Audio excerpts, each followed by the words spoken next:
Hola, it's Fed, an intuitive guide. So I wanted to come on here and really talk about the feminine aspect of our lives. This is not just for women, this is also for men. Now, in my experience, it has not always been like this allowing for things to flow to me and into my experience, to allow myself to be creative and to experience some of the things I've experienced like recently, because I was caught up in this idea that I had to do everything by myself.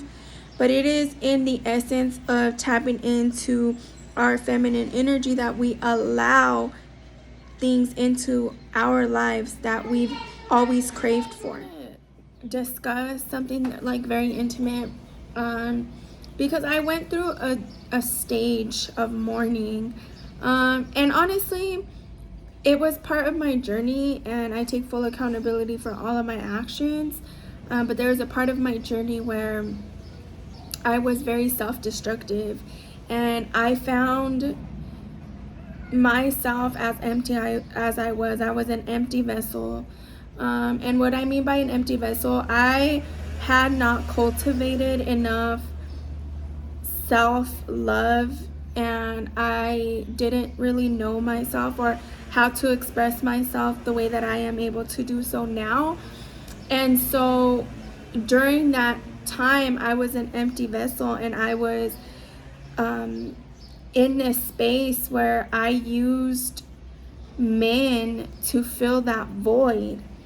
And in that, I met a lot of different men, a lot of different types of men. And one of the correlating things was that just as much as I reproached and what I mean by that is like the same way that I pushed away the feminine energy within myself, was the same way that these men operated too, but on a physical level, because they had no respect, and lacked just as much as I did that attunement to the feminine energy.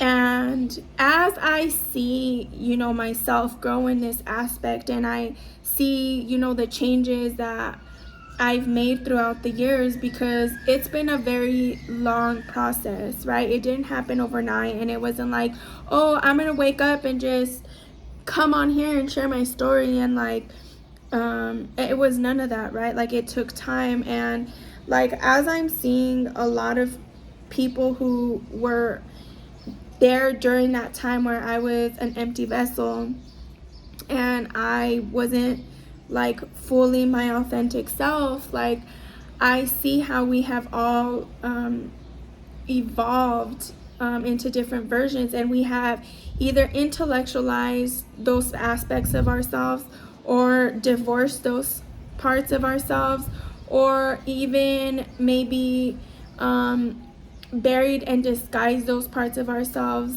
that were empty, and have, like I said, or intellectualized. And what I mean by intellectualize those parts of ourselves is like we try to attach these concepts to that emptiness with having like names and certain things attached to what was going on, right?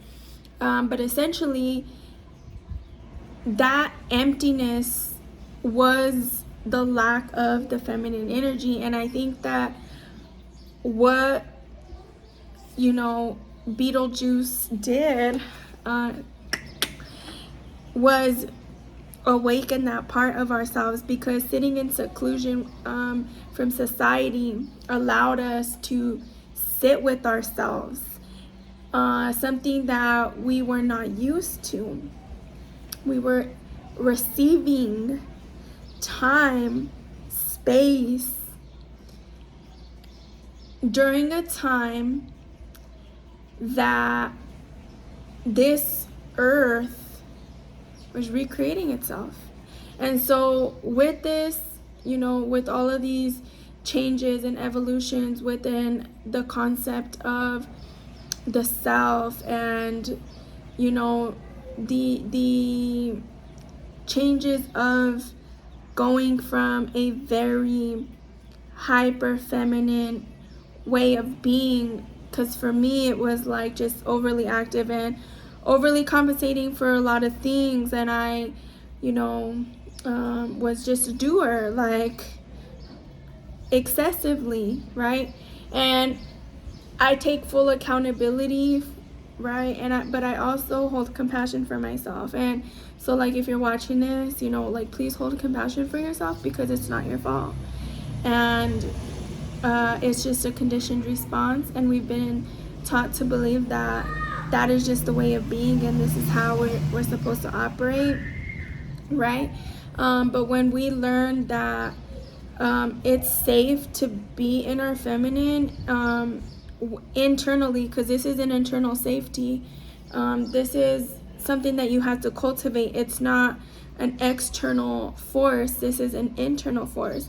And so once you learn how to cultivate it, the world does not seem as though you have to attack all the time. You don't have to be doing all the time. Like, you could sit back, analyze, see, and be strategic and be intuitive to the way that you act, the way that you go ahead and manifest things. Like, it comes from a place from within, from the heart space. And talking about the heart space, like, when you do things from your heart, it creates an energy force, because it's one of the highest vibrations, right? And so when you are doing things from that source, from love, from that magnetism, it creates a toroidal field around your body. A lot of people call it aura, but it's your toroidal field, and your toroidal field emanates from your heart, and it calls forth all of the things that align to what you are bringing into your being, into your perspective, into your reality, because everybody has a constructed reality. And in my constructed reality, during those stages of being an empty vessel, I seen myself very different. I stood from a standpoint of victimhood, whereas I've grown from that. And so, like, sitting here now, I realize how detrimental it is to go inside, right? Like, go inside and, like, figure that shit out, so that you can better assist other people, so that you could stand in firmness and love and in purpose in all that you do. One of the things is that the people who will hear this message are ready to hear the message. Like, it's not for everybody, and I understand that. And the reason why I understand that is because as a woman, I feel like I feel it and I know it, and I was confirmed it because I'm reading the book called Women Who Run with the Wolves. In this book, and I'm only towards like the beginning, right? But she's really speaking to women who have tapped into like their intuition, their inner knowing, right? That little voice in me, I had quieted it down for so long, and I had neglected it for so long that sometimes I felt like crazy for knowing things before they even happened, or that like, damn, I knew that was gonna happen, right?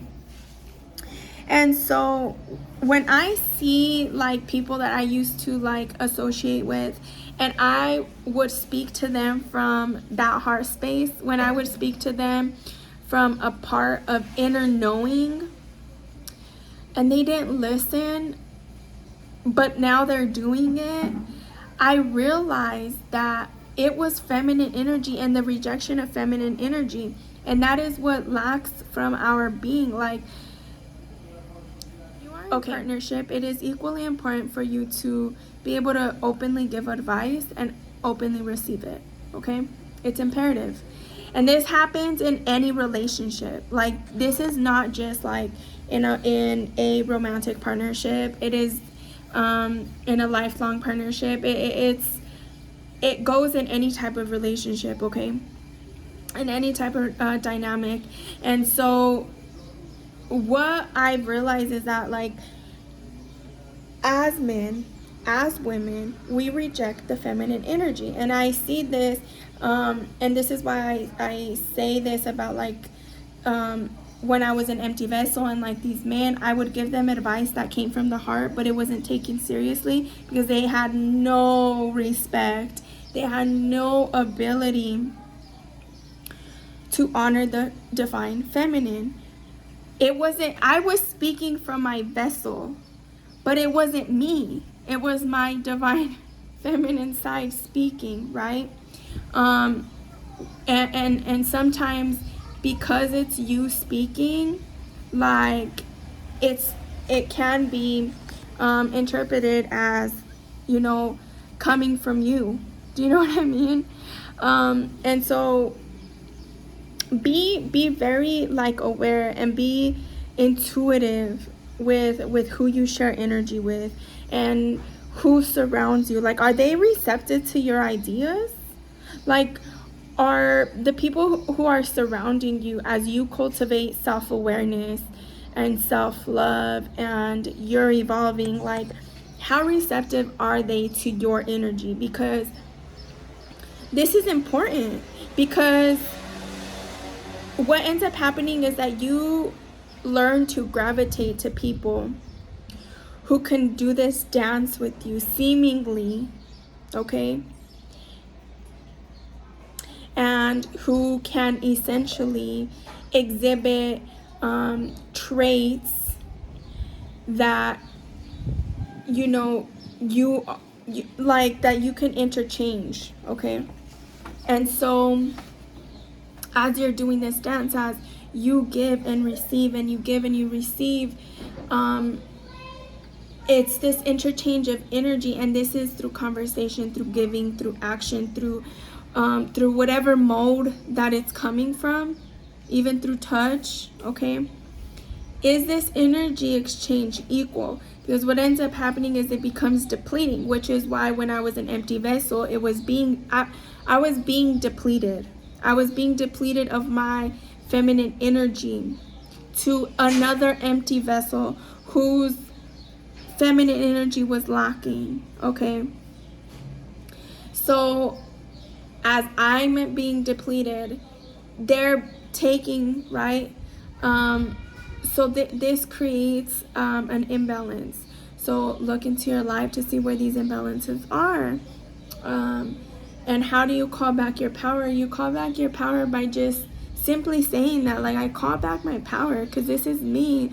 Like, this is what I'm trying to cultivate. Like, I no longer am willing to give people energy that do not reciprocate it back to me.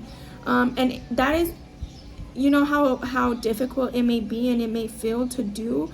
Like, it has to be done, because what ends up happening is that once you become depleted, in whatever phase that you're in, whether you're starting off as an empty vessel like I did, or you've already learned some self-care practices and, you know, you're doing what you got to do, in whatever phase that you're in, you know, approach it like this. Work on yourself. Love on yourself so fucking hard that when you pour into somebody else, like, you will know, like, internally you will feel it, like, oh, this feels good, like, this is cool, because you've already cultivated so much of that.